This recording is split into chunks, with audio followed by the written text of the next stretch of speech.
Hi ನಮಸ್ತೆ. ಅಕ್ಕ IAS academy ಪ್ರಸ್ತುತಪಡಿಸುತ್ತಿರುವ the Hindu ಸುದ್ದಿ ವಿಶ್ಲೇಷಣೆಗೆ ಸ್ವಾಗತ. ಇಂದು ಡಿಸೆಂಬರ್ 16ರ ಇಂಪಾರ್ಟೆಂಟ್ ಎಡಿಟೋರಿಯಲ್ಸ್ ಏನಿದೆ ಅದರ ಬಗ್ಗೆ ನಾವು ಡಿಸ್ಕಸ್ ಮಾಡೋಣ. ಇವತ್ತಿನ ಆರ್ಟಿಕಲ್ಗಳಲ್ಲಿ 6 ಇಂಪಾರ್ಟೆಂಟ್ ಇಶ್ಯೂಸ್ ನೋಡ್ಬೋದು ನಾವು. ಒಂದು ಸ್ಪೀಕರ್ ಬಗ್ಗೆ, ಫಂಡಮೆಂಟಲ್ ರೈಟ್ಸ್ ಆ್ಯಂಡ್ ಡ್ಯೂಟೀಸ್ ಬಗ್ಗೆ ಇದೆ. ಇನ್ನೊಂದು ಫುಡ್ ಪ್ರೈಸ್ ಹೆಚ್ಚಾಗ್ತಿರೋದ್ರಿಂದ ಎಕನಾಮಿಗೆ ಯಾವ ರೀತಿ ತೊಂದರೆಗಳಾಗ್ತವೆ ಅನ್ನೋದ್ರ ಬಗ್ಗೆ ಒಂದಿದೆ. ಇನ್ನೊಂದು ಪಾಕಿಸ್ತಾನ ಮತ್ತು ಬಾಂಗ್ಲಾದೇಶ ರಿಲೇಷನ್ಸ್, ಮತ್ತು ಸಪ್ಲೈ ಚೈನ್ ವಲ್ನರಬಿಲಿಟೀಸ್ ಬಗ್ಗೆ ಒಂದು ಆರ್ಟಿಕಲ್ ಇದೆ. ಮತ್ತು ಇನ್ಇಕ್ವಾಲಿಟಿದು ಒಂದು ಡಾಟಾ ಕೊಟ್ಟಿದ್ದಾನೆ. ಆ ಡಾಟಾನ ನಾವು ಥರ್ಡ್ ಪೇಪರ್ ಎಕನಾಮಿಕ್ಸಲ್ಲಿ ಎಕ್ಸಾಮ್ಗೋಸ್ಕರ ಯೂಸ್ ಮಾಡ್ಕೋಬೋದು. ಅದ್ರ ಬಗ್ಗೆ ಒಂದು ಡಾಟಾನ ನಾವು ಅಬ್ಸರ್ವ್ ಮಾಡ್ಬೋದು. ಈ ಮೊದಲನೇ ಆರ್ಟಿಕಲ್ ಏನಿದೆ ನೋಡೋಣ. ದ ಸ್ಪೀಕರ್ ಹೂ ಸ್ಟಿಫಲ್ ಡಿಬೇಟ್ ಅಂತ ಈ ಆರ್ಟಿಕಲ್ ಇರೋದು. ಇದರಲ್ಲಿ ಈ ಆಥರ್ ಏನು ಹೇಳ್ತಾರೆ ಅಂತಂದರೆ, ರೀಸೆಂಟಾಗೆ ಫಾರ್ಮ್ ಬಿಲ್ನ ರಿಪೀಲ್ ಮಾಡುವಂಥ ಸಂದರ್ಭದಲ್ಲಿ ಪಾರ್ಲಿಮೆಂಟಲ್ಲಿ ಸ್ಪೀಕರ್ ಆಪೋಸಿಷನ್ನಿಗೆ ಆ ಬಿಲ್ಲಿಗೆ ಅಮೆಂಡ್ಮೆಂಟ್ ಮಾಡೋದಕ್ಕೆ ಮತ್ತು ಯಾವುದೇ ರೀತಿ ಡಿಬೇಟ್ ಮಾಡೋದಕ್ಕೆ ಪರ್ಮಿಷನ್ ಕೊಟ್ಟಿರೋದಿಲ್ಲ. ಆದ್ದರಿಂದ ಈ ಸ್ಪೀಕರ್ ಒಂದು ಪೊಲಿಟಿಕಲಿ ಒಂದು ನ್ಯೂಟ್ರಲ್ ಇನ್ಸ್ಟಿಟ್ಯೂಷನ್ ಅನ್ನೋ ಒಂದು ಕಾನ್ಸೆಪ್ಟು ಇದರಿಂದ ಧಕ್ಕೆ ಉಂಟಾಗುತ್ತೆ. ಅದಕ್ಕೆ speaker as A institution dignity ಕಮ್ಮಿ ಆಗುತ್ತೆ. ಸ್ಪೀಕರ್ ಯಾವಾಗಲೂ ಪೊಲಿಟಿಕಲಿ ನ್ಯೂಟ್ರಲಾಗಿ ಕೆಲಸ ಮಾಡಬೇಕು. ಇದು ಪಾರ್ಲಿಮೆಂಟರಿ ಡೆಮೋಕ್ರಸಿಯಲ್ಲಿ ಮೋಸ್ಟ್ ಇಂಪಾರ್ಟೆಂಟ್ ಇನ್ಸ್ಟಿಟ್ಯೂಷನ್ ಅಂತ ಈ ಆರ್ಟಿಕಲಲ್ಲಿ ಹೇಳಿದ್ದಾರೆ. ಸೊ ನಾವು ಎಕ್ಸಾಮಲ್ಲಿ ಯಾವ ರೀತಿ ಇದರಲ್ಲಿ ಕ್ವಶನ್ಸ್ ಕೇಳ್ಬೋದು ಅಂತಂದರೆ, critically examine the role of speaker in parliamentary democracy ಅಂತ ಕೇಳ್ತಾರೆ. ಅವಾಗ ನೀವೇನು ಮಾಡಬೇಕು, ಸ್ಪೀಕರ್ಸ್ನ ರೋಲ್ ಏನು, ಅವರ ಮೊದಲನೇದಾಗಿ ಅವ್ರ ಫಂಕ್ಷನ್ಸ್ ಏನೇನಿದೆ ಮತ್ತು ಅದರಲ್ಲಿ ಏನೇನು ಚಾಲೆಂಜಸ್ ಇದೆ ಅಂತ ಹೇಳ್ಬಿಟ್ಟು ನೀವು ಅದಕ್ಕೊಂದು ವೇ ಫಾರ್ವರ್ಡ್ ಕೊಡಬೇಕಾಗುತ್ತೆ. ಏನೇನು ಸೊಲ್ಯೂಷನ್ಸ್ ನಾವು ಅದಕ್ಕೆ ಕೊಡ್ಬೋದು ಇವಾಗಿರೋ ಸವಾಲುಗಳಿಗೆ ಅಂತಂದು ಈ ರೀತಿ ಆನ್ಸರ್ ಬರೀಬೇಕಾಗುತ್ತೆ ನೀವು. ಅದಕ್ಕಿಂತ ಮೊದಲು ಪ್ರಿಲಿಮ್ಸ್ ದೃಷ್ಟಿಯಿಂದ ಸ್ಪೀಕರ್ ನ್ಯೂಸಲ್ಲಿ ಇರೋದ್ರಿಂದ ಸ್ಪೀಕರ್ನ ಅಪಾಯಿಂಟ್ಮೆಂಟ್ ಮಾಡುವ ಬಗೆ ಹೇಗೆ ಮತ್ತು ಯಾವ ರೀತಿ ಅವ್ರನ್ನ ಡಿಸ್ಕ್ವಾಲಿಫೈ ಮಾಡ್ತಾರೆ ಇದರ ಬಗ್ಗೆ ನೀವು ಪೊಲಿಟಿಯಲ್ಲಿ ಅಧ್ಯಯನ ಮಾಡಬೇಕಾಗುತ್ತೆ. ನಾವು ಮೇನ್ಸ್ ದೃಷ್ಟಿಯಿಂದ ಈ ಸ್ಪೀಕರ್ ಫಂಕ್ಷನ್ಸ್ ಏನು, ಅದರಲ್ಲಿ ಏನೇನು ಪ್ರಾಬ್ಲಮ್ಸ್ ಇದ್ದಾವೆ ಅನ್ನೋದನ್ನು ಅಧ್ಯಯನ ಮಾಡೋಣ. ಇದು ನೋಡಿ, what is the role of speaker ಅಂತ ಅಂದಾಗ ನೋಡಿ, ಹೌಸಲ್ಲಿ ಪಾರ್ಲಿಮೆಂಟಲ್ಲಿ ಏನು ಡಿಸ್ರಪ್ಷನ್ಸ್ ಇಲ್ಲದೆ ಸ್ಮೂತ್ ಪ್ರೊಸೀಡಿಂಗ್ಸ್ ಆಗೋದಕ್ಕೆ ಅವರು ಸ್ಪೀಕರ್ ಇಂಪಾರ್ಟೆಂಟ್ ಆಗ್ತಾರೆ. ಮತ್ತು ಎರಡನೇದೇನು, to maintain discipline in the Lok Sabha. ಮೂರನೇದು, fix the agenda of the day, ಅಂದರೆ ಅವತ್ತು ಯಾವ ಬಿಲ್ ಪಾಸ್ ಮಾಡಬೇಕಾಗುತ್ತೆ, ಯಾವ ಇಶ್ಯೂ ಬಗ್ಗೆ ಡಿಬೇಟ್ ಮಾಡಬೇಕು, ಆ ಅಜೆಂಡನ ಫಿಕ್ಸ್ ಮಾಡೋದು ಸ್ಪೀಕರು. ಮತ್ತು ಪರ್ಮಿಷನ್ ಟು ಆಸ್ಕ್ ಕ್ವಶನ್ಸ್, ಅಲ್ಲಿ MPs ಆಗಿರ್ಬೋದು, ಬೇರೆ ಮಿನಿಸ್ಟರ್ಸ್ ಆಗಿರ್ಬೋದು, ಕ್ವಶನ್ ಆ್ಯಂಡ್ ಆನ್ಸರ್ ಸೆಷನ್ಸ್ ಇರುತ್ತೆ. ಅಲ್ಲಿ 0 hour, ಕ್ವಶನ್ ಅವರ್ ಈ ರೀತಿ.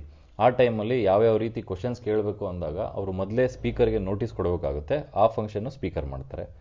ಮತ್ತು complete conducting the business of the house, ಮತ್ತು ಕಾನ್ಸ್ಟಿಟ್ಯೂಷನಲ್ ಪ್ರಾವಿಷನ್ಸ್ ಆಗಿರ್ಬೋದು, ಲೋಕಸಭಾ ರೂಲ್ಸ್ ಆಗಿರ್ಬೋದು, ಯಾವುದೇ ಇದ್ದರೂ ಆ ರೂಲ್ಸ್ನ ಪಾರ್ಲಿಮೆಂಟ್ ಹೌಸಲ್ಲಿ ಫೈನಲ್ ಇಂಟರ್ಪ್ರಿಟ್ ಮಾಡೋದು ಸ್ಪೀಕರೇ. ಅವ್ರು ಯಾವ ರೀತಿ ಇಂಟರ್ಪ್ರಿಟ್ ಮಾಡ್ತಾರೋ ಅದೇ ಫೈನಲ್. ಅದನ್ನು ಕೋರ್ಟಲ್ಲಿ ಕೂಡ ನಾವು ಅಪೀಲ್ ಮಾಡೋಕ್ಕೆ ಬರೋದಿಲ್ಲ. ಅದು important power of the speaker. But ಇದೇ ಪವರೇ ಕೆಲವು ಆ್ಯಂಬಿಗಿಟೀಸ್ಗಳಿಗೂ ಕಾರಣ ಆಗಿದೆ. ಅದನ್ನು ಏನು ಅಂತ ಮುಂದೆ ನೋಡ್ಬೋದು. ಮತ್ತು ಕೋರಮ್ ಇಲ್ಲ ಅಂತಂದರೆ ಹೌಸಲ್ಲಿ ಸೆಷನ್ನ ಅಡ್ಜರ್ನ್ ಮಾಡುವಂಥ ಪವರ್ ಸ್ಪೀಕರ್ಗಿದೆ. ಯಾವುದೇ ಒಂದು ಬಿಲ್ಲು ಡೆಡ್ಲಾಕ್ ಆದಾಗ, ರಾಜ್ಯಸಭಾ ಮತ್ತು ಲೋಕಸಭೆಗಳ ನಡುವೆ ಡೆಡ್ಲಾಕ್ ಆದಾಗ ಜಾಯಿಂಟ್ ಸಿಟ್ಟಿಂಗ್ಗೆ ಅವ್ರು ಪ್ರಿಸೈಡ್ ಮಾಡ್ತಾರೆ. ಮತ್ತು ಇದೊಂದು ಇಂಪಾರ್ಟೆಂಟ್ ಪವರ್, ಮನಿ ಬಿಲ್.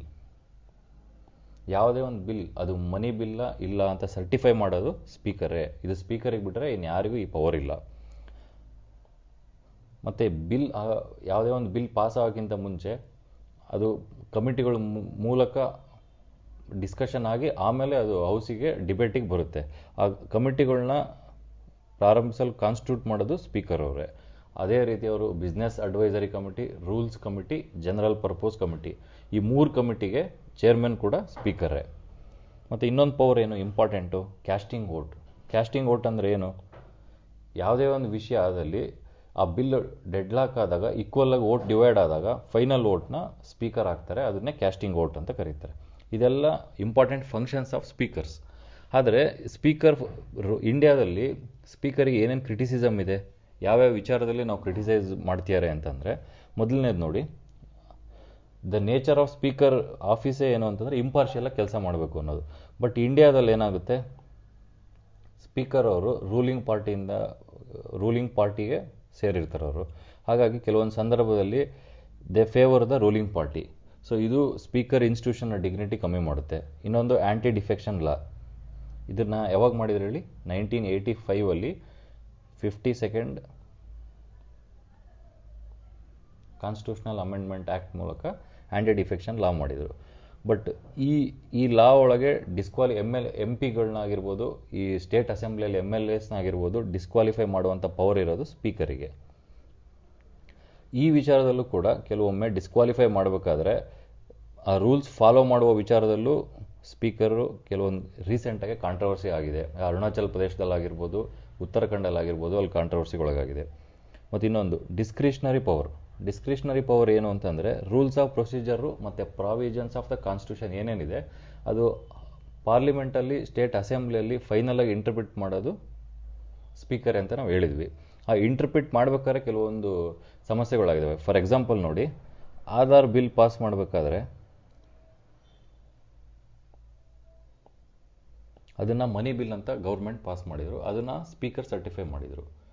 ಅಂದರೆ ಅದು ಮನಿ ಬಿಲ್ಲೋ ಅಲ್ಲೋ ಅದರಲ್ಲಿ ಫಿನಾನ್ಷಿಯಲ್ ಪ್ರಾವಿಷನ್ಸ್ ಇಲ್ಲ ಅಂತ ಅಂದರೂ ಅದು ಮನಿ ಬಿಲ್ ಅಂತ ಸ್ಪೀಕರ್ ಸರ್ಟಿಫೈ ಮಾಡಿದಾಗ ಅದು ಫೈನಲ್ ಮನಿ ಬಿಲ್ ಅಂತಲೇ ಪಾಸ್ ಆಗುತ್ತೆ. ಅದು ಏನಕ್ಕೆ ಇಂಪಾರ್ಟೆಂಟು? ಮನಿ ಬಿಲ್ ಇದ್ದಾಗ ಲೋಕಸಭೆಗೆ ರಾಜ್ಯಸಭೆಗಿಂತ ಪವರ್ ಜಾಸ್ತಿ ಇದೆ, ಆಗ ಬಿಲ್ ಈಸಿಯಾಗಿ ಪಾಸ್ ಆಗುತ್ತೆ ಅನ್ನೋ ಒಂದು ಪೊಲಿಟಿಕಲ್ ಇಂಟೆನ್ಷನಿಂದ ಆ ಬಿಲ್ ಪಾಸ್ ಮಾಡಿದರೂ ಕೂಡ ಅದನ್ನು ಸ್ಪೀಕರ್ ಸರ್ಟಿಫೈ ಮಾಡ್ತಾರೆ.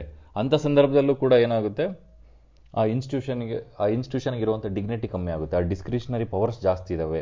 ಇದು ಒಂದು ಕ್ರಿಟಿಸಿಸಮ್ಮು. ಮತ್ತು review of the speaker's decision. ಅಂದರೆ ಸ್ಪೀಕರ್ ಯಾವುದೇ ಡಿಸಿಷನ್ ತಗೊಂಡ್ರು ಅಲ್ಲಿರುವಂಥ ಮೆಂಬರ್ಸು ಅವರು ಅದರ ವಿರುದ್ಧ ಅಪೀಲ್ ಮಾಡುವಂಥ ಪವರ್ ಇಂಡಿಯಾದಲ್ಲಿ ಇಲ್ಲ.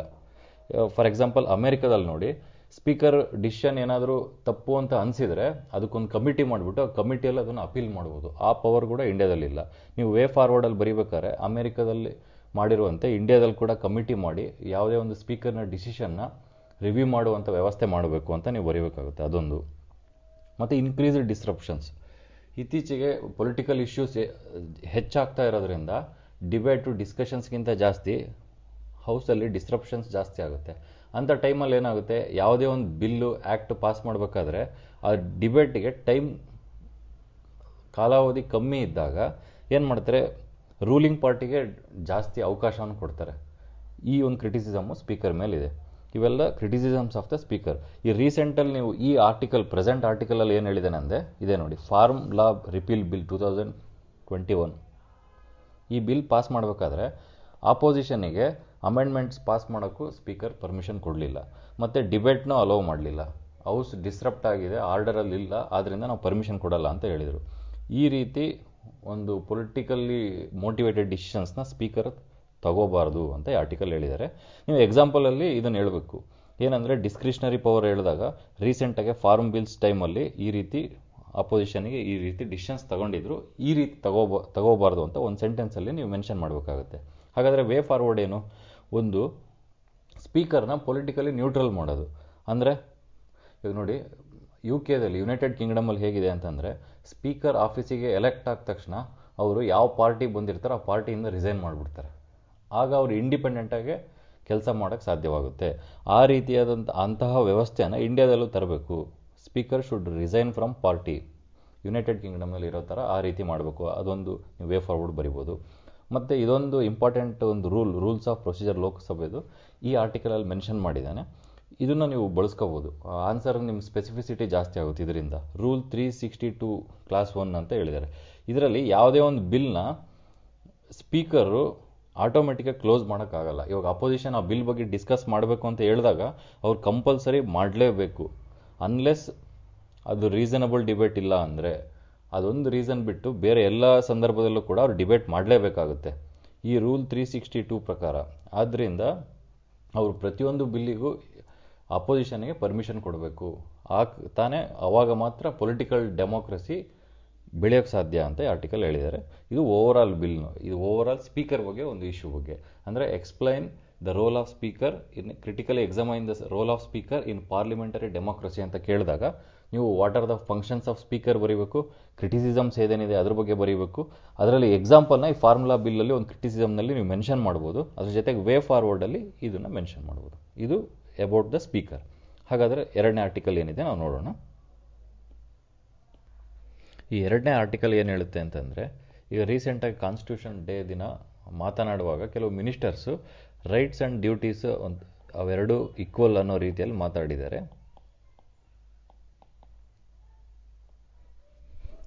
ಹಾಗಾದರೆ ರೈಟ್ಸ್ಗೂ ಮತ್ತು ಡ್ಯೂಟೀಸ್ಗೂ ಇರೋ ರಿಲೇಷನ್ಶಿಪ್ ಏನು?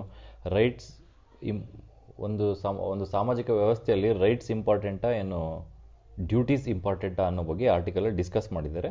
ಕೊನೆಗೆ ಈ ಆರ್ಟಿಕಲ್ ಕನ್ಕ್ಲೂಷನ್ ಏನು ಹೇಳ್ತಾರೆ ಅಂತಂದರೆ, ಮೂಲಭೂತ ಕರ್ತವ್ಯಗಳು ಏನಿದೆ ಅಂದರೆ ಡ್ಯೂಟೀಸ್ ಏನಿದೆ ಅದು ಒಂದು ಸಮಾಜದ ಬೆಳವಣಿಗೆಯಲ್ಲಿ ಇಲ್ಲ ಅಭಿವೃದ್ಧಿಯಲ್ಲಿ ಬೇಕಾಗಿರುವಂಥ ಅಂಶ. ಆದರೆ ಬೇಸಿಕ್ಕಾಗಿ ಒಂದು ಇಂಡಿವಿಜುವಲ್ನ ಡಿಗ್ನಿಟಿ ಕಾಪಾಡೋದಕ್ಕೆ ರೈಟ್ಸ್ ಮೊದಲಿಗೆ ಇಂಪಾರ್ಟೆಂಟ್ ಅಂತ ಹೇಳಿದ್ದಾರೆ. ಸೊ ಅದು ಈ ಆರ್ಟಿಕಲ್ನ ಕಾಂಟೆಕ್ಸ್ಟು. ಸೊ ಓವರಾಲ್ ನಾವು ರೈಟ್ಸ್ ವರ್ಸಸ್ ಡ್ಯೂಟೀಸ್ ಇಶ್ಯೂ ಬಗ್ಗೆ ನಾವು ನೋಡೋದಾದರೆ, ಇದಕ್ಕಿಂತ ಮೊದಲು ನೋಡಿ ಫಂಡಮೆಂಟಲ್ ರೈಟ್ಸು ಮತ್ತು ಫಂಡಮೆಂಟಲ್ ಡ್ಯೂಟೀಸು. ಇದು ಪಾರ್ಟ್ 3 ಆಫ್ ದಿ ಕಾನ್ಸ್ಟಿಟ್ಯೂಷನಲ್ಲಿದೆ, ಇದು ಪಾರ್ಟ್ 4A ಅಲ್ಲಿದೆ. ಇದು ಎರಡನೇದು. ಇದು ಒರಿಜಿನಲ್ ಕಾನ್ಸ್ಟಿಟ್ಯೂಷನ್ನಲ್ಲೇ ಮೆನ್ಷನ್ ಮಾಡಿದ್ರು. ಇದು ಒರಿಜಿನಲ್ ಕಾನ್ಸ್ಟಿಟ್ಯೂಷನ್ನಲ್ಲಿ ಫಂಡಮೆಂಟಲ್ ಡ್ಯೂಟೀಸ್ ಇರಲಿಲ್ಲ. ಮೂರನೇದು, ಫಂಡಮೆಂಟಲ್ ಡ್ಯೂಟೀಸ್ನ ಆ್ಯಡ್ ಮಾಡಿದ್ದು ಅಮೆಂಡ್ಮೆಂಟ್ ಆ್ಯಕ್ಟ್ ಯಾವುದು ಅಂತಂದು ಪ್ರಿಲಿಮ್ಸ್ ದೃಷ್ಟಿಯಿಂದ ಕೇಳಿದರೆ 42nd ಕಾನ್ಸ್ಟಿಟ್ಯೂಷನಲ್ ಅಮೆಂಡ್ಮೆಂಟ್ ಆ್ಯಕ್ಟ್ 1976. ಸ್ವರ್ಣ ಸಿಂಗ್ ಕಮಿಟಿ ಅಂತ ಮಾಡಿದ್ರು.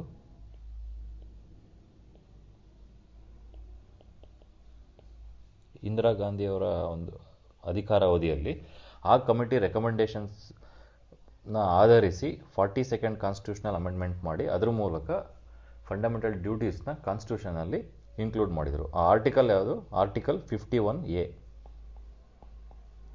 ಈ 42nd constitutional amendment act 10 fundamental ಡ್ಯೂಟೀಸ್ನ ಇನ್ಕ್ಲೂಡ್ ಮಾಡ್ತು. ಮತ್ತು 86ನೇ ಕಾನ್ಸ್ಟಿಟ್ಯೂಷನಲ್ ಅಮೆಂಡ್ಮೆಂಟ್ ಆ್ಯಕ್ಟ್ ಇನ್ನೂ ಒಂದು ಡ್ಯೂಟೀಸ್ನ ಇನ್ಕ್ಲೂಡ್ ಮಾಡ್ತು. ಟೋಟಲ್ ಈಗ ಪ್ರೆಸೆಂಟ್ 11 ಫಂಡಮೆಂಟಲ್ ಡ್ಯೂಟೀಸ್ ಇವೆ ನಮ್ಮ ಸಂವಿಧಾನದಲ್ಲಿ. ಇದು ಎಜುಕೇಷನ್ ರಿಲೇಟೆಡ್ ಡ್ಯೂಟೀಸ್ನ 86, ಅಂದರೆ ಮಕ್ಕಳಿಗೆ 6ರಿಂದ 14 ವರ್ಷದ ಮಕ್ಕಳಿಗೆ ಎಜುಕೇಷನ್ ಕೊಡಿಸೋದು ಪ್ರತಿಯೊಬ್ಬರ ಜವಾಬ್ದಾರಿ ಅಂತ ಅದನ್ನು 86 ಕಾನ್ಸ್ಟಿಟ್ಯೂಷನಲ್ ಅಮೆಂಡ್ಮೆಂಟ್ ಆ್ಯಕ್ಟ್ ಇನ್ಕ್ಲೂಡ್ ಮಾಡಿದ್ದು. ಇದು basic about fundamental rights and duties. ಹಾಗಾದರೆ ಅದ್ರದ್ದು ಕೆಲಸ ಏನು, ರೋಲ್ ಏನು ಅಂತ ನೋಡೋದಾದರೆ, ಮೊದಲಿಗೆ ಫಂಡಮೆಂಟಲ್ ರೈಟ್ಸ್ ನೋಡೋದಾದರೆ ಬುಲ್ವಾರ್ಕ್ ಎಗನೆಸ್ಟ್ ಡಿಹ್ಯೂಮನೈಸೇಷನ್, ಅಂದರೆ ಪ್ರತಿಯೊಬ್ಬ ವ್ಯಕ್ತಿಯ ಒಂದು ಈಕ್ವಾಲಿಟಿ ಮತ್ತು ಡಿಗ್ನಿಟಿ ಮೇಂಟೈನ್ ಮಾಡೋದಕ್ಕೆ ಫಂಡಮೆಂಟಲ್ ರೈಟ್ಸ್ ಅತ್ಯಗತ್ಯ. ಫಾರ್ ಎಕ್ಸಾಂಪಲ್ ನಾವು ಒಂದು ಎಕ್ಸಾಂಪಲ್ ನೋಡೋದಾದರೆ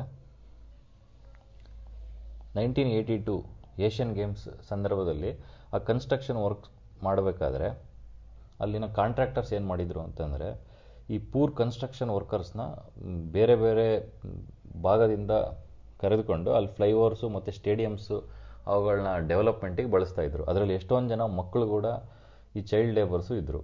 ಈ ಸೋಷಿಯಲ್ ಸೈಂಟಿಸ್ಟ್ಗಳು ಆ ಜಾಗನ ವಿಸಿಟ್ ಮಾಡಿದಾಗ ಅಲ್ಲಿ ಅನ್ಯಾಯವಾಗ್ತಿರೋದನ್ನು ನೋಡಿಬಿಟ್ಟು ಏನು ಮಾಡ್ತಾರೆ ಅಂತಂದರೆ ಸುಪ್ರೀಂ ಕೋರ್ಟಿಗೆ ಒಂದು ಪೆಟಿಷನ್ ಹಾಕ್ತಾರೆ. ಆಗ ಸುಪ್ರೀಂ ಕೋರ್ಟ್ ಅದನ್ನು ಅಕ್ಸೆಪ್ಟ್ ಮಾಡಿ ಒಂದು ಡಿಸಿಷನ್ ಕೊಟ್ಬಿಟ್ಟು ಅಲ್ಲಿರುವಂಥ ಫೋರ್ಸ್ಡ್ ಲೇಬರ್ ಅವ್ರನ್ನ ರಿಲೀಸ್ ಮಾಡಬೇಕು ಮತ್ತು ಚೈಲ್ಡ್ ಲೇಬರ್ಸ್ನ ಬಳಸಬಾರ್ದು ಮತ್ತು ವರ್ಕಿಂಗ್ ಕಂಡೀಷನ್ಸ್ ಅವರಿಗೆ ಇಂಪ್ರೂವ್ ಮಾಡಬೇಕು ಮತ್ತು ಅದಕ್ಕೆ ತಕ್ಕಂತೆ ಸ್ಯಾಲ್ರಿನ ಕೊಡಬೇಕು ಅಂತ ಡಿಸಿಷನ್ ಕೊಡ್ತು. ಇದರಿಂದ ಯಾವುದು ಫಂಡಮೆಂಟಲ್ ರೈಟ್ ಪ್ರೊಟೆಕ್ಟ್ ಮಾಡ್ದಂಗಾಯಿತು? ರೈಟ್ ಎಗನೆಸ್ಟ್ ಎಕ್ಸ್ಪ್ಲೋಟೇಷನ್ ಅಂತ ಫಂಡಮೆಂಟಲ್ ರೈಟ್. ನೋಡಿ ಇಲ್ಲಿ ಆ ವ್ಯಕ್ತಿಗಳ ಡಿಗ್ನಿಟಿ ಕಾಪಾಡೋದಕ್ಕೆ ಈ ಸುಪ್ರೀಂ ಕೋರ್ಟ್ ಇದರಲ್ಲಿ ಅದಕ್ಕೆ ಸುಪ್ರೀಂ ಕೋರ್ಟ್ನ ಗ್ಯಾರಂಟಿಯರ್ ಆಫ್ ದ ಫಂಡಮೆಂಟಲ್ ರೈಟ್ಸ್ ಅಂತ ಕರೀತಾರೆ. ಕಾರಣ ಆಯಿತು. ಹಾಗಾಗಿ fundamental rights equality dignity maintain ಮಾಡೋದಕ್ಕೆ ಪ್ರಮುಖವಾಗಿ ಕಾರಣ ಆಗುತ್ತೆ. ಮತ್ತು rights as A stand against hierarchy ಅಂತಂದರೆ ಏನು? ಮೇಲು ಕೀಳು ಅನ್ನೋ ಒಂದು ಭಾವನೆ. ಫಾರ್ ಎಕ್ಸಾಂಪಲ್ ನೋಡಿ, ಆರ್ಟಿಕಲ್ 17 ಅನ್ಟಚಬಿಲಿಟಿನ ತೆಗೆದಾಕ್ತು. ಆ ಪ್ರಾಕ್ಟೀಸು ಮಾನವನ ಪ್ರವೃತ್ತಿಗೆ ವಿರುದ್ಧವಾದದ್ದು, ಅದನ್ನು ಮಾಡೋಂಗಿಲ್ಲ ಅಂತ. ಮತ್ತು ಈಕ್ವಾಲಿಟಿ ಬಿಫೋರ್ ಲಾ, ಕಾನೂನು ಮುಂದೆ ಎಲ್ಲರೂ ಒಂದೇ, ಆರ್ಟಿಕಲ್ 14.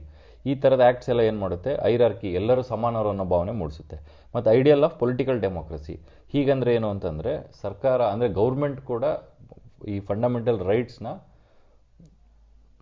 ಜನಗಳಿಗೆ ಕೊಟ್ಟಿರುವಂಥ ಫಂಡಮೆಂಟಲ್ ರೈಟ್ಸ್ನ ತೆಗೆದುಹಾಕೋಕ್ಕಾಗಲ್ಲ, ಎಲ್ಲರೂ ಒಂದೇ ಅನ್ನೋ ಒಂದು ಭಾವನೆ. ಇದು ರೈಟ್ಸು. ಡ್ಯೂಟೀಸ್ ಅಂತಂದರೆ ಏನು? They serve as a reminder to the citizens, ಅಂದರೆ ರೆಸ್ಪಾನ್ಸಿಬಿಲಿಟಿ ಏನು? ಫಾರ್ ಎಕ್ಸಾಂಪಲ್ ಇವಾಗ ತಾನೇ ಹೇಳಿದ್ವಿ, 86 ಕಾನ್ಸ್ಟಿಟ್ಯೂಷನಲ್ ಅಮೆಂಡ್ಮೆಂಟ್ ಆ್ಯಕ್ಟ್ ಒಂದು ಫಂಡಮೆಂಟಲ್ ಡ್ಯೂಟಿ ಇನ್ಕ್ಲೂಡ್ ಮಾಡಿದೆ. ಅಂದರೆ 6ರಿಂದ 14 ವರ್ಷದ ಮಕ್ಕಳಿಗೆ ಎಜುಕೇಷನ್ ಕೊಡಿಸುವಂಥದ್ದು ಪ್ರತಿಯೊಬ್ಬ ನಾಗರಿಕರ ಕರ್ತವ್ಯ ಅಂತ. ಆ ಥರ ಡ್ಯೂಟೀಸ್ನ ಇದು ರಿಮೈಂಡ್ ಮಾಡುತ್ತೆ. ಮತ್ತು ವಾರ್ನಿಂಗ್ ಎಗನೆಸ್ಟ್ ಆ್ಯಂಟಿ ಸಿವಿಕ್ ಆ್ಯಕ್ಟಿವಿಟೀಸ್, ಅಂದರೆ ನಾವು ವೈಲೆನ್ಸ್ ಮಾಡೋಂಗಿಲ್ಲ, ಪಬ್ಲಿಕ್ ಪ್ರಾಪರ್ಟಿನ ಕಾಪಾಡಬೇಕು ಅನ್ನೋದನ್ನು ವಾರ್ನಿಂಗ್ ನೀಡುತ್ತೆ. ಮತ್ತು ಸೋರ್ಸ್ ಆಫ್ ಇನ್ಸ್ಪಿರೇಷನ್, ಇನ್ನು ಒಳ್ಳೆ ಕೆಲಸ ಮಾಡೋದಕ್ಕೆ, ಅಂದರೆ ಜಾತಿ ಧರ್ಮ ಸ್ಪಿರಿಟ್ ಆಫ್ ಕಾಮನ್ ಬ್ರದರ್ಹುಡ್ ಅಂತ ಮೆನ್ಷನ್ ಮಾಡಿದ್ದಾರೆ. ಎಲ್ಲದನ್ನು ಮೀರಿ ನಾವು ಜೀವನ ಮಾಡಬೇಕು ಅನ್ನೋದೊಂದು. ಮತ್ತು ಎನ್ವಿರಾನ್ಮೆಂಟ್ ಆಗಿರ್ಬೋದು, ವೈಲ್ಡ್ ಲೈಫು, ಅದನ್ನು ಕಾಪಾಡೋದು ಪ್ರತಿಯೊಬ್ಬ ನಾಗರಿಕನ ಕರ್ತವ್ಯ ಅಂತ ಹೇಳುತ್ತೆ. ಈ ರೀತಿ ಒಂದು ಒಳ್ಳೆಯ ಕೆಲಸಗಳಿಗೂ ಇದು ಇನ್ಸ್ಪಿರೇಷನ್ ಆಗಿ ಆ್ಯಕ್ಟ್ ಮಾಡುತ್ತೆ. ಅಂದರೆ ಒಂದು ಸಮಾಜದ ಪ್ರಗತಿಯಲ್ಲಿ ರೈಟ್ಸ್ ಇಂಪಾರ್ಟೆಂಟ್, ಡ್ಯೂಟೀಸು ಇಂಪಾರ್ಟೆಂಟು. ಆದರೆ ಫಂಡಮೆಂಟಲ್ ರೈಟ್ಸ್ನ ಎಂಜಾಯ್ ಮಾಡಬೇಕು ಅಂತಂದರೆ ಡ್ಯೂಟೀಸ್ ಮಾಡಬೇಕು ಅನ್ನೋ ಕಂಪಲ್ಷನ್ನ ಯಾವತ್ತೂ ನಾವು ಹೇರಬಾರ್ದು ಅನ್ನೋದು ಇಲ್ಲಿ ನಾವು ಗಮನಿಸಬೇಕಾಗಿರುವಂಥ ಅಂಶ. ಅಂದರೆ ಫಂಡಮೆಂಟಲ್ ರೈಟ್ಸ್ ಯಾವತ್ತಿದ್ರೂ ಅನ್ಕಂಡೀಷ್ನಲ್ ಇರುತ್ತೆ. ಅಂದರೆ ಅದು ಒಬ್ಬ ಇಂಡಿವಿಜುವಲ್ನ ಈಕ್ವಾಲಿಟಿ ಮತ್ತು ಡಿಗ್ನಿಟಿಗೆ ಅತಿ ಅವಶ್ಯಕ. ಹಾಗಾಗಿ ಡ್ಯೂಟೀಸು ಬೇಕು, ಆದರೆ ಬೇಸಿಕ್ ಏನು ಅಂತಂದರೆ ರೈಟ್ಸ್ ಅಂತ ನೀವು ಕನ್ಕ್ಲೂಷನ್ ಕೊಡ್ಬೇಕಾದ್ರೆ ಇದು ಮಾಡ್ಬೋದು. ಇವನ್ ಮಹಾತ್ಮ ಗಾಂಧಿಯವರು ಹಿಂದ್ ಸ್ವರಾಜಲ್ಲಿ ಒಂದು ಹೇಳಿದ್ದಾರೆ, real rights R A result of the performance of duty ಅಂತ. ಹಂಗಂದ್ರೆ ಏನು ಅಂತಂದರೆ, ನಾವು ನಮ್ಮ ಕೆಲಸ ಏನು ಮಾಡ್ತೀವೋ ಅದೇ ನಿಜವಾದ ರೈಟ್ಸ್ನು ಎಂಜಾಯ್ ಮಾಡ್ದಂಗೆ ಅಂತ ಇದು ಇರಬೇಕು. ಇದ್ರ ಜೊತೆಗೆ ನಾವೊಂದು ರೈಟ್ ಎಂಜಾಯ್ ಮಾಡ್ತಿದ್ದೀವಿ ಅಂತಂದರೆ ಆ ರೈಟ್ ನಮಗೆ ಯಾವ ಡ್ಯೂಟಿನ ಕೊಡ್ತಾ ಇದೆ ಅಂತ ನಾವು ಪ್ರಶ್ನೆ ಮಾಡ್ಕೊಳ್ಳೋದು ಅಷ್ಟೇ ಅಗತ್ಯ ಅಂತ. ಅದನ್ನು ನೋಡಿ ಒಬ್ಬ ಫಿಲಾಸಫರ್ ಒನೋರಾ ನೀಲ್ ಅಂತ ಹೇಳಿದ್ದಾರೆ. ಅಂದರೆ ನಾವು ಯಾವ್ದಾದ್ರು ಒಂದು ರೈಟ್ ಎಂಜಾಯ್ ಮಾಡ್ತೀವಿ ಅಂದರೆ ಅದರಿಂದ ಯಾವ ಡ್ಯೂಟಿ ಬಂದಿದೆ ಅಂತ ಪ್ರಶ್ನಿಸುವುದು ಅತ್ಯಗತ್ಯ ಅಂತ. For example, article 21 right to ಲೈಫ್ನ ಕಾನ್ಸ್ಟಿಟ್ಯೂಷನ್ನು ಪ್ರತಿಯೊಬ್ಬ ನಾಗರಿಕರಿಗೂ ಕೊಟ್ಟಿದೆ. ಇದರಿಂದ ನಾವು ಯಾವ ಡ್ಯೂಟಿನ ನಾವು ಸರ್ಕಾರಕ್ಕೆ, ಇದು ಫಂಡಮೆಂಟಲ್ ರೈಟು, ಬಟ್ ಡ್ಯೂಟಿ ಯಾವುದು, ಸರ್ಕಾರಕ್ಕೆ ಯಾವ ಡ್ಯೂಟಿ ಇದನ್ನು ಕೊಡುತ್ತೆ ಅಂತಂದರೆ ರೈಟ್ ಟು ಲೈಫ್ನ ತಡಿದಲೇ ಇರೋದು ಅದೊಂದೇ ಡ್ಯೂಟಿನ. ಅದ್ರ ಜೊತೆಗೆ ಸರ್ಕಾರ ಇನ್ನೂ ಒಂದು ಹೆಜ್ಜೆ ಮುಂದೋಗಿ ಅವರಿಗೆ ಫುಡ್ ಆಗಿರ್ಬೋದು, ಶೆಲ್ಟರ್ ಆಗಿರ್ಬೋದು, ವಸತಿ ಇದನ್ನು ದೊರಕಿಸೋದು ಕೂಡ, ಇದರಿಂದನೂ ಅವ್ರದ್ದು ಸ್ಟ್ಯಾಂಡರ್ಡ್ ಆಫ್ ಲಿವಿಂಗ್ ಜಾಸ್ತಿ ಆಗುತ್ತೆ. ಇದರಿಂದನೂ ರೈಟ್ ಟು ಲೈಫ್ ಮೇಂಟೈನ್ ಮಾಡ್ದಂಗೆ ಆಗುತ್ತೆ. ಸೊ ಈ ರೈಟು ಸರ್ಕಾರಕ್ಕೆ ಈ ಡ್ಯೂಟಿನ ಇಂಪೋಸ್ ಮಾಡುತ್ತೆ. ಈ ಕಾಂಟೆಕ್ಸ್ಟಲ್ಲಿ ನಾವು ರೈಟ್ಸ್ ವರ್ಸಸ್ ಡ್ಯೂಟೀಸ್ನ ನೋಡಬೇಕಾಗುತ್ತೆ. ಇದು ರೈಟ್ಸ್ ವರ್ಸಸ್ ಡ್ಯೂಟೀಸ್, ಇದು 2ನೇ ಆರ್ಟಿಕಲ್ಲು. ಇನ್ನು ಮುಂದಿನ ಆರ್ಟಿಕಲ್ ನಾವೇನು ಅಂತ ನೋಡೋದಾದರೆ, ಇದು ನೋಡಿ, ಫುಡ್ ಪ್ರೈಸು ಕಂಟಿನ್ಯೂಸ್ ಆಗಿ ಹೆಚ್ಚಾಗ್ತಾ ಇದೆ, ಅದರಿಂದ ಎಕನಾಮಿ ಓವರಾಲ್ ಏನೇನು ಎಫೆಕ್ಟ್ ಆಗುತ್ತೆ ಅಂತ ಕೊಟ್ಟಿದ್ದಾನೆ. ಒಂದು, ಇವಾಗ ಫುಡ್ ಪ್ರೈಸ್ ಜಾಸ್ತಿ ಆಗೋದ್ರಿಂದ ಪಾವರ್ಟಿ ಜಾಸ್ತಿ ಆಗುತ್ತೆ. ಅಂದರೆ ಹೌಸ್ ಹೋಲ್ಡ್ ಇನ್ಕಮ್ಮು ಸಾಮಾಜಿಕವಾಗಿ ಮತ್ತು ಆರ್ಥಿಕವಾಗಿ ಹಿಂದುಳಿದ ವರ್ಗದವರಿಗೆ ಅವ್ರ ಇನ್ಕಮ್ ಕಮ್ಮಿ ಇದ್ದಾಗ ಅದರಲ್ಲಿ ಹೆಚ್ಚು ಪರ್ಸೆಂಟ್ ಅವರು ಆಹಾರಕ್ಕೆ ಮೀಸಲಿಟ್ರೆ ಬೇರೆದಕ್ಕೆ ಇದು ಮಾಡೋಕ್ಕಾಗಲ್ಲ, ಅದರಿಂದ ಬಡತನ ಉಂಟಾಗುತ್ತೆ. 2ನೇದು, ಕ್ರೌಡ್ ಔಟ್ ಅದರ್ ಎಕ್ಸ್ಪೆಂಡಿಚರ್ ಅಂತ. ಅಂದರೆ ಇವಾಗ ಹೇಳಿದ್ನಲ್ಲ ಅದೇ ನೋಡಿ ಎಕ್ಸಾಂಪಲ್. ಅಂದರೆ ನೀವು ಆಹಾರಕ್ಕೆ ಜಾಸ್ತಿ ದುಡ್ಡಿಟ್ಟಾಗ ಹೆಲ್ತ್ಗೋಸ್ಕರ ಆಗಿರ್ಬೋದು, ಎಜುಕೇಷನ್ನು, ರಿಕ್ರಿಯೇಷನ್ನು, ಬೇರೆ ಪರ್ಪೋಸಿಗೆ ಅವರು ಹಣ ಖರ್ಚು ಮಾಡೋಕ್ಕೆ ಆಗೋದಿಲ್ಲ. ಫಾರ್ ಎಕ್ಸಾಂಪಲ್, ಅವ್ರ ಮಕ್ಕಳಿಗೆ ಈಗ ಎಜುಕೇಷನ್ ಕೊಡ್ಸೋಕ್ಕೆ ಒಂದು ಪ್ರೈವೇಟ್ ಸ್ಕೂಲಿಗೆ ಇವಾಗ ಅವ್ರಿಗೆ ಅಷ್ಟು ಇನ್ಕಮ್ ಇಲ್ದಾಗ ಅವರ ಬರೋ ಇನ್ಕಮ್ಮಲ್ಲೇ ಅತಿ ಹೆಚ್ಚು ಹಣನ ಆಹಾರಕ್ಕೆ ಖರ್ಚು ಮಾಡಿದರೆ ಇನ್ನು ಎಜುಕೇಷನ್ ಎಲ್ಲಿ ಕೊಡ್ಸೋಕ್ಕೆ ಅವ್ರಿಗೆ ಆಗುತ್ತೆ. ಇದನ್ನೇ ನಾವು ಕ್ರೌಡಿಂಗ್ ಔಟ್ ಅದರ್ ಎಕ್ಸ್ಪೆಂಡಿಚರ್ ಅಂತ ಕರೆಯೋದು. ಮತ್ತು hinders growth of non agricultural sector. ಈ ಅಗ್ರಿಕಲ್ಚರಲ್ ಸೆಕ್ಟರಲ್ಲಿ ಪ್ರೈಸ್ ಜಾಸ್ತಿ ಆಗ್ತಿರೋದ್ರಿಂದ ನಾನ್ ಅಗ್ರಿಕಲ್ಚರಲ್ ಸೆಕ್ಟರ್ ಅಂದರೆ ಮ್ಯಾನುಫ್ಯಾಕ್ಚರಿಂಗ್ ಸೆಕ್ಟರ್ ಆಗಿರ್ಬೋದು, ಬೇರೆ ಸೆಕ್ಟ್ರಲ್ಲಿ ಕೂಡ ಡೆವಲಪ್ಮೆಂಟ್ ಆಗೋಲ್ಲ. ಅದಕ್ಕೆ ಬೇರೆ ಡೆವಲಪ್ಡ್ ಕಂಟ್ರೀಸ್ ಎಕ್ಸಾಂಪಲ್. ಡೆವಲಪ್ಡ್ ಕಂಟ್ರೀಸಲ್ಲೂ ಅಷ್ಟೇ ಅಗ್ರಿಕಲ್ಚರಲ್ ಪ್ರೈಸ್ ಯಾವಾಗ ಕಡಿಮೆ ಆಯಿತೋ ಆಗ ಬೇರೆ ಸೆಕ್ಟರ್ಸು ಡೆವಲಪ್ ಆಯಿತು. ಯಾಕಂದರೆ ನೋಡಿ, ಬೇರೆ ಸೆಕ್ಟರಲ್ಲಿ ನೀವು ಹಣನ ಇನ್ವೆಸ್ಟ್ ಮಾಡಲಿಲ್ಲ ಅಂದಾಗ, ಖರ್ಚು ಮಾಡಲಿಲ್ಲ ಅಂದಾಗ ಡಿಮ್ಯಾಂಡ್ ಜನ್ರೇಷನ್ ಆಗೋದೇ ಇಲ್ಲ. ಡಿಮ್ಯಾಂಡ್ ಜನರೇಟ್ ಆಗಲಿಲ್ದಾಗ ಗ್ರೋತ್ ಆಗಲ್ಲ. ಆದ್ದರಿಂದ ಬೇರೆ ಸೆಕ್ಟರ್ಸು ಗ್ರೋತ್ ಆಗಲ್ಲ ಅಂತ ಕೊಟ್ಟಿದ್ದಾನೆ. ಸೊ ಇವು 3 ಪಾಯಿಂಟ್ಸ್ನ ನೀವು ಜ್ಞಾಪನ ಇಟ್ಕೋಬೇಕು. ಫುಡ್ ಪ್ರೈಸ್ ಜಾಸ್ತಿ ಆಗ್ತಿರೋದ್ರಿಂದ ಆಗ್ತಿರುವಂಥ ಎಫೆಕ್ಟ್ಸು. ಸೊ ಒಂದೆರಡು ಫ್ಯಾಕ್ಟ್ಸ್ ಇದೆ. ಇದು ಆ ಫ್ಯಾಕ್ಟ್ಸ್ನ ನೀವು ಆನ್ಸರ್ ಬರೀಬೇಕಾದ್ರೆ ಒಂದು ಕಂಪ್ಯಾರೇಟಿವ್ ಆನ್ಸರ್ ಬರೆಯೋದಕ್ಕೆ ಇದು ಹೆಲ್ಪ್ ಆಗುತ್ತೆ. US ಡಿಪಾರ್ಟ್ಮೆಂಟ್ ಆಫ್ ಅಗ್ರಿಕಲ್ಚರ್ ಅವ್ರು ಹೇಳಿರೋ ಪ್ರಕಾರ ಇವಾಗ share of food in house hold expenditure ಅಂದರೆ ಒಂದು ಫ್ಯಾಮಿಲಿ ಎಷ್ಟು ದುಡ್ಡು ಖರ್ಚು ಮಾಡುತ್ತೋ ಅದರಲ್ಲಿ ಫುಡ್ಡಿಗೆ ಅವ್ರ ಟೋಟಲ್ ಇನ್ಕಮಲ್ಲಿ ಎಷ್ಟು ಖರ್ಚು ಮಾಡ್ತಾರೆ ಅಂತಂದರೆ ಇಂಡಿಯಾದಲ್ಲಿ ಹೈಯೆಸ್ಟ್ ಇದೆ ನೋಡಿ. 30%ಗಿಂತ ಜಾಸ್ತಿ ಇಂಡಿಯಾದಲ್ಲಿ ಖರ್ಚು ಮಾಡ್ತಾರೆ. ಅದೇ ಅಮೇರಿಕಾದಲ್ಲಿ ಮತ್ತು ಯುನೈಟೆಡ್ ಕಿಂಗ್ಡಮಲ್ಲಿ 10%ಗಿಂತ ಕಮ್ಮಿ ಇದೆ. ಈವನ್ ಚೈನಾದಲ್ಲಿ ಕೂಡ ಬರೀ 20% ಇದೆ. ಅಂದರೆ ಇಂಡಿಯಾದಲ್ಲಿ ಅತಿ ಹೆಚ್ಚು ಖರ್ಚು ಮಾಡ್ತಾ ಇದ್ದಾರೆ. ಆದ್ದರಿಂದ ಇದನ್ನು ಕಡಿಮೆ ಮಾಡೋದಕ್ಕೆ ನಾವು ಮೆಜರ್ಸ್ ತಗೋಬೇಕು ಅಂತ ಇದರಲ್ಲಿ ಹೇಳಿದ್ದಾರೆ.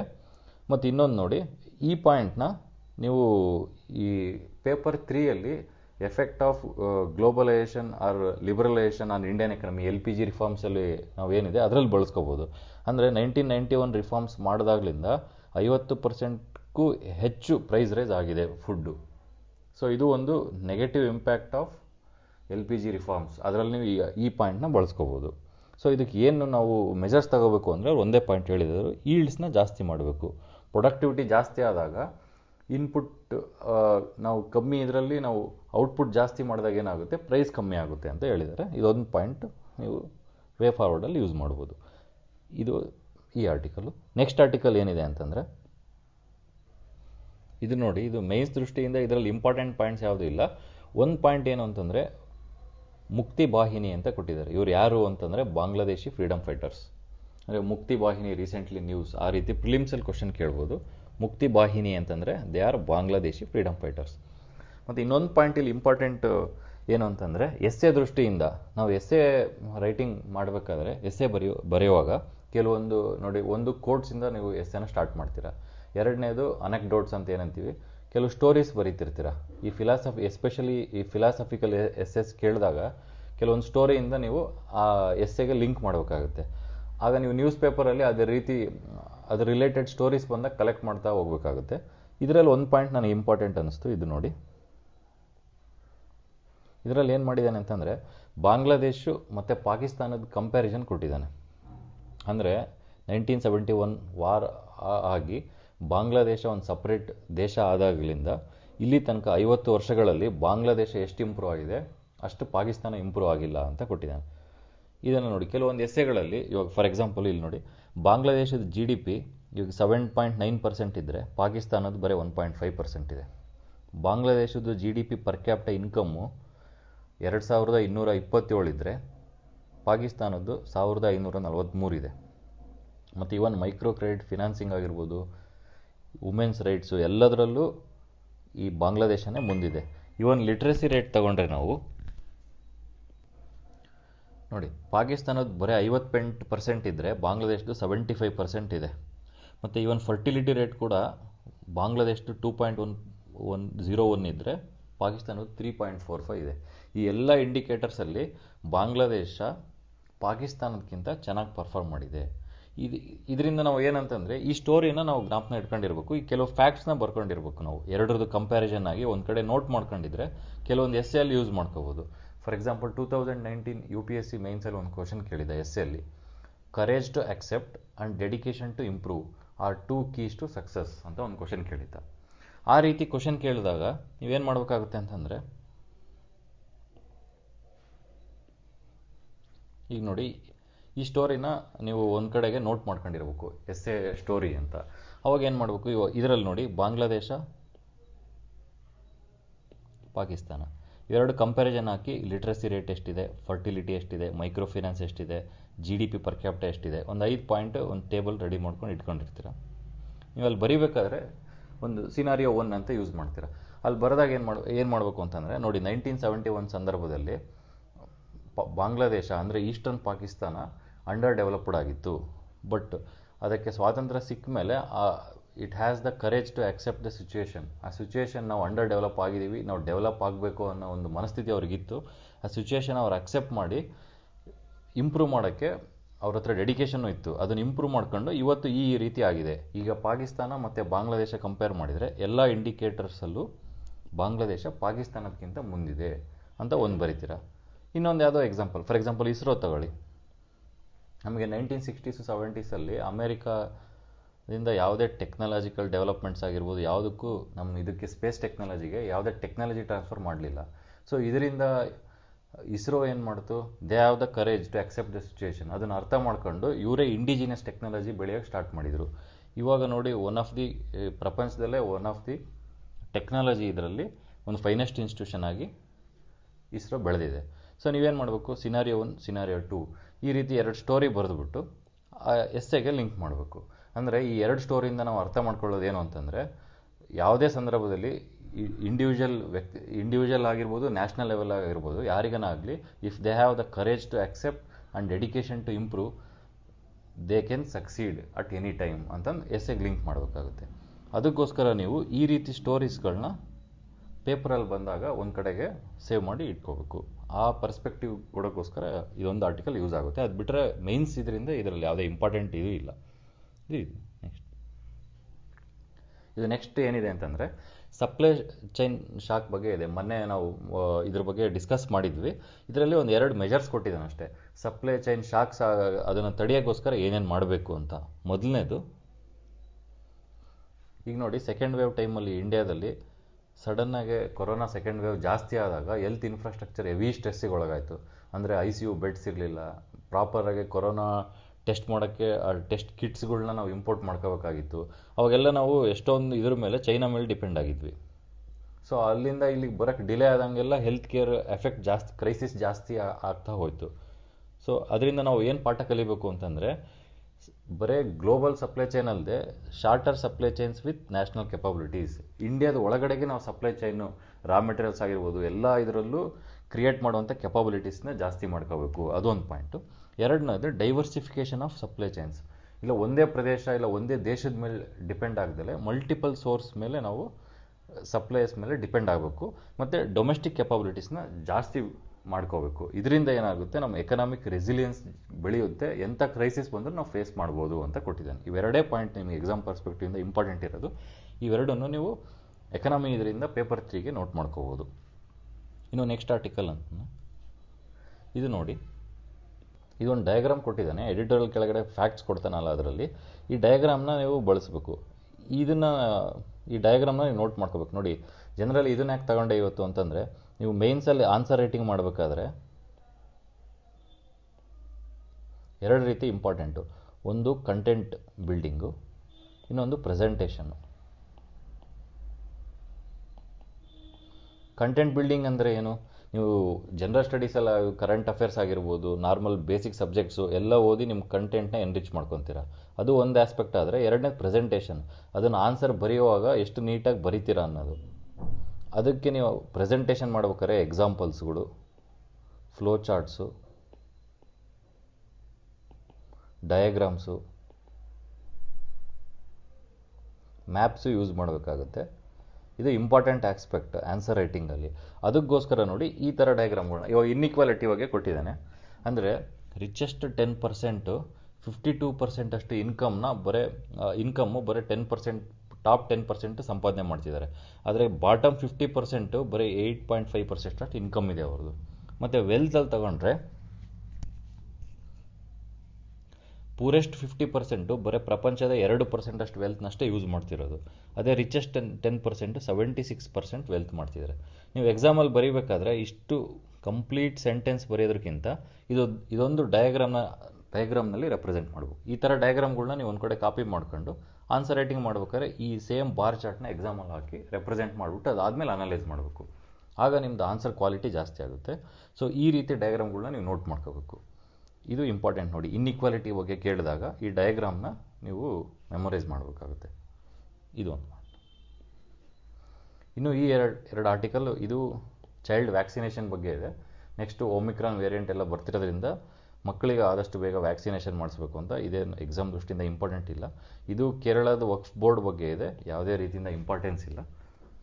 ಸೊ ಇದು ಇಂದಿನ ಸುದ್ದಿ ವಿಶ್ಲೇಷಣೆ. ಧನ್ಯವಾದಗಳು.